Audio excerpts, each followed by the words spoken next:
Ayan mga kababayan dito, at nakikita naman ninyo ay lalo nilang inaayos ang naturang Plaza Mexico mga kababayan. At dito sa may Maestranza area, ano mga kababayan, at dito makita ninyo sa may Maestranza mga kababayan ay talagang ano na po dito, no? Malaki na ang pagbabago dito mga kababayan. Nilalagyan na po dito na ang naturang formas mga kababayan, no?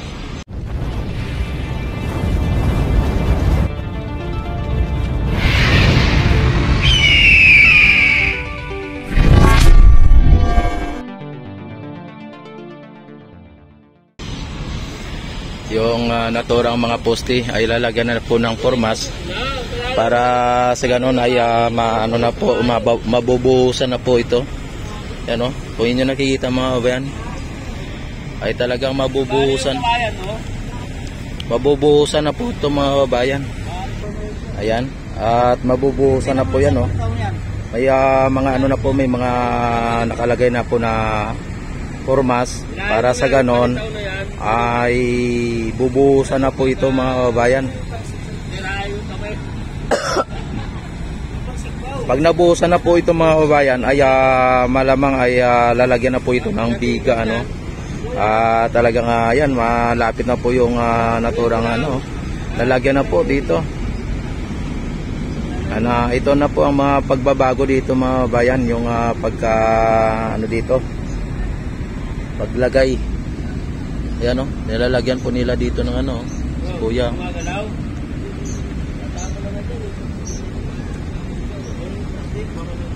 Yan. Lalong mahaba na ang naturang mga poste mga bayan. Lalong malayo na. Ayan, aabot na po doon sa gitna. Yan, at may nakalagay na po na mga ano, na mga formas mga bayan, yung mga naturang poste. O diba? Hindi lang po natin mamamalayan mga bayan, sa sunod na araw ay may ano na po to, may biga na to. Tapos mabubuhusan na po, bubuhusan na po. Pag nalagyan na po ng biga ay talagang tuloy-tuloy na po ang mga ano dito, ang paglalagay nila o pagbubuhos nila kapag mayroong ng biga mga babayan. Diba? Yan. Samantala mga bayan, ang ating Ilog Pasig ay ano, no, ay wala naman pong mga water lily na ano, kung ano, may pakunti-kunti lang, mayroon man pero kunti-kunti lang, diba? Tapos talagang ang ano dito mga kababayan, ang pagbabago dito ay lagi, araw-araw mga kababayan, may pagbabago dito sa Maestranza Esplanade, extension ng Phase 1C dito mga ano, hanggang ano po yan, hanggang Port Santiago mga bayan ang esplanade nito. Diyan po yung umpisa ng pinakanon ng esplanade sa Port Santiago, tapos papunta sa may Laguna de Bay mga babayan. At dito sa may naturang Plaza Mexico mga babayan, nakita naman ninyo ay lalo nilang inaayos dito, no?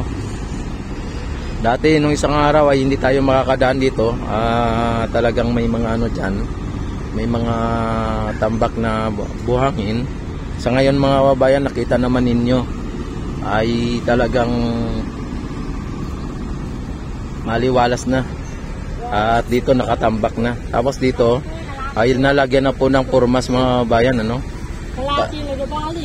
Kailan mabuhusan kaya yan, idol? Kailan mabuhusan kaya yan? Hindi pa na alam, no? Ayan mga kababayan, naglalagay lang po sila ng formas mga kababayan, no? Talagang hindi lang po natin maano dyan kung kailan ito mabuhusan. Kasi yung foreman natin dito or ng mga engineer natin dito, hindi pa natin nakausap dito, no? At wala pa tayo nakitang mga engineer dito. Ayun, yung engineer nando sa loob, hindi na naman natin foreman, hindi naman natin makausap. At ganun po yung ano dito. Nantabayanan lang po ninyo ang mga pagbabago dito sa ating Maestranza Esplanade, mga babayan. At samantala, puntahan natin dito yung ano, yung naturang Plaza Mexico, mga babayan, kung ano na po ang kalagayan at makikita dito sa Plaza Mexico.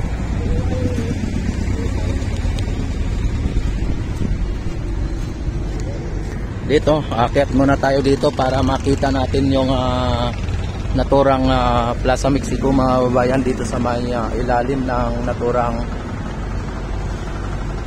tulay. Ayan, kung nyo nakikita, mga babayan, ay tuloy-tuloy pa po yung kanilang ginagawa dito. Hanggang dito sa ilalim na ng ano ng tulay, mga babayan, ang naturang mga linalagay na bricks, ano. Ayan, no, pinipison pa lang nila, mga bayan, no. Pinipison nila dito para sa ganun siksik na siksik yung naturang lupa.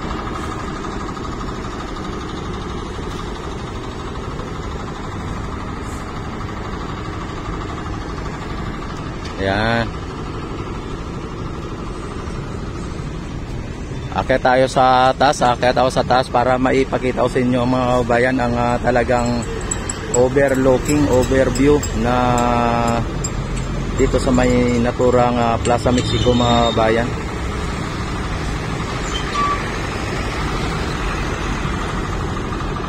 Nandito tayo sa taas, akyat tayo dito sa taas, dito para makita po ninyo ng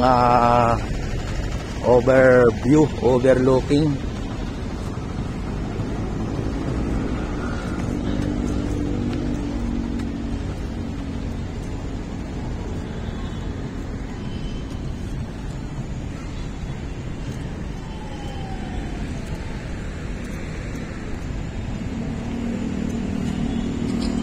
Ayan, mga bayan, talagang ano, no, dito makikita po natin klarong-klaro dito sa may taas, mga babayan. At nagkaroon na po, no, linagyan na po ng espalto yung naturang kalsada. Ayan, no, linagyan na po ng espalto, mga babayan. Dahil dyan po dadaan tong mga sasakyan na to, sakaling ito ay mabuksan na tong naturang kalsada na yan, dito sa may dinadaanan ng mga sasakyan na to, ay isasarado na po ito. Sasarado na po ito sa mga motorista dito sa may ilalim ng tulay na to. Doon na po sila dadaan sa may naturang gilid ng Bureau of Immigration, papunta doon sa may naturang gilid ng arcade building. Yon, doon sila dadaan. Yung galing po ng Santa Cruz, dito po dadaan. Naka-aspalto na po, no, nalagyan na po ng aspalto, mga babayan. At nakita naman ninyo, mga babayan, yung ano dito, pagbabago dito. Ayan, no.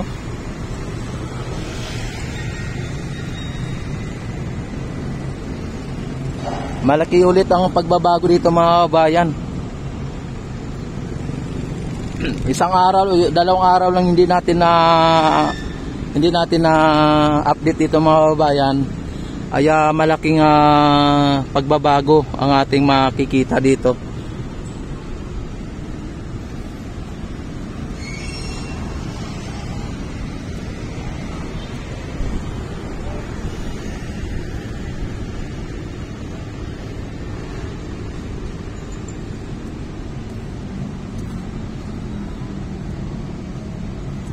Nung nakaraang araw, mga kababayan, ay nakikita pa yung mga PVC dyan at talagang nakaano siya, no? Nakalutang o nakalitaw. So ngayon mga kababayan ay makita mo ay binubuhusan na po nila ng ano ba yan, graba ba yan na may parang may ispalto mga kababayan, tapos ang gagawin ay padaanan po ng pison para magiging pantay mga kababayan.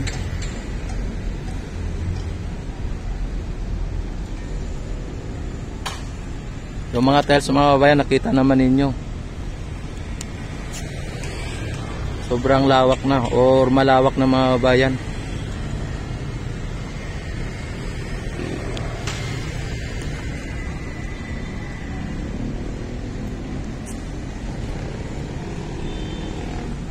Naabot na po sa may ilalim ng tulay mga kababayan ang naturang mga bricks o yung parang tiles mga kababayan, yung parang tiles,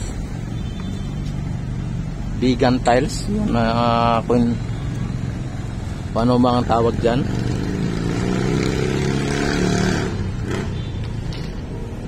Dinalagyan mga kababayan ng dito ng mga graba na parang mayroong halong simento or ano bang kulay, kasi kung nagkukulay ano siya may kulay siya mga kababayan, no?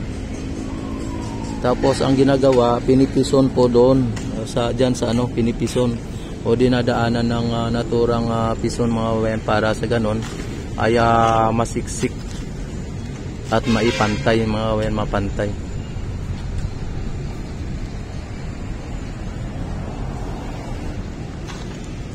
Ayan, oh.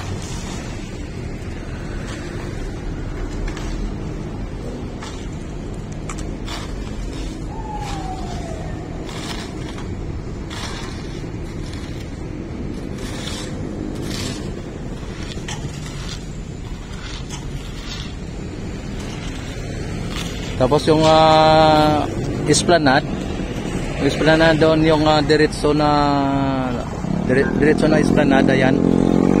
Inaayos din po nila doon, no? Inaayos din nila yung esplanade na yung dadaanan ng mga bike lane mga kababayan.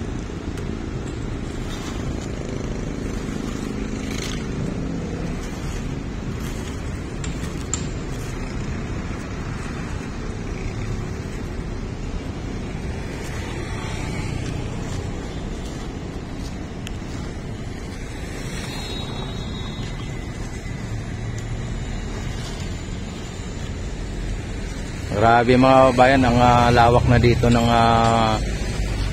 ginagawa nilang tiles o yung bricks mga kababayan. Bricks ba yan tawag?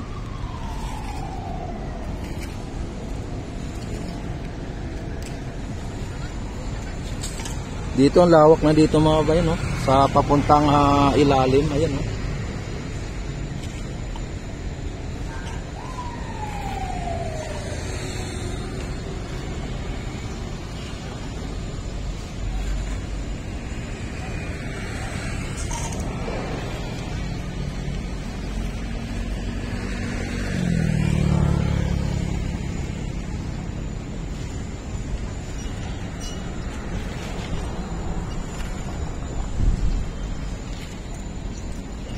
Ang ganda dito mga kababayan, ang ganda dito. Kapag natapos na po itong naturang Plaza Mexico mga kababayan at mabuksan na po ito sa mga turista o sa mga namamasyal dito, ay napakaganda po ito. Iba talaga, BBM.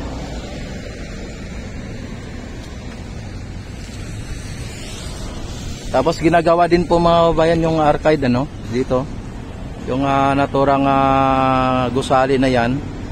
Dekada po ang nakalipas, hindi po na ayos yung naturang building na yan mga kababayan. Oy, shout out. Yan, shout out. O, di ba?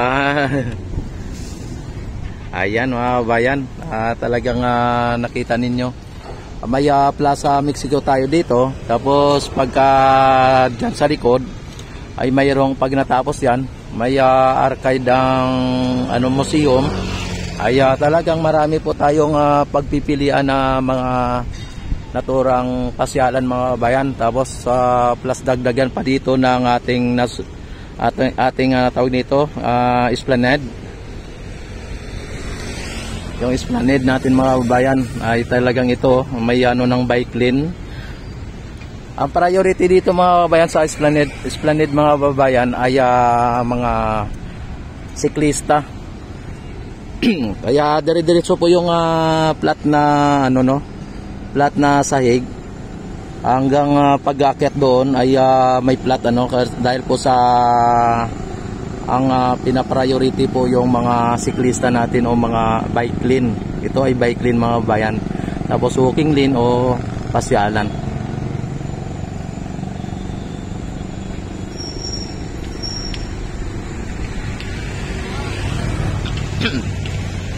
Dito mga bayan, yung mga bagong daan dito, yung mga dumadaan dito, yung bago pa lang sila na dumadaan dito, ay mapapawaw po sila at na magpipicture-picture katulad nitong si Kuya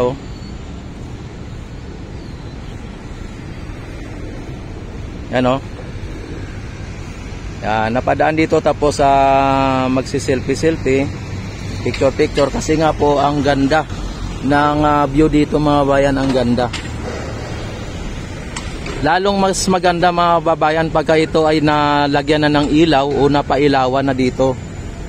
Ay lalong maganda ang dating dito mga bayan. Sabi pa nga daw nila ay lagyan pa nga daw ito ng fountain dito Kung sakali lagyan ng fountain ay lalong mas maganda ang attraction or ang view dito mga bayan pagka may fountain, di ba? Ayan. Dagdagan pa ng napaka-iconic iconic bridge mga bayan ng Binondo Intramuros Bridge. Tapos ang papunta ng Port Santiago na naturang esplanade dito sa may Maestranza mga bayan.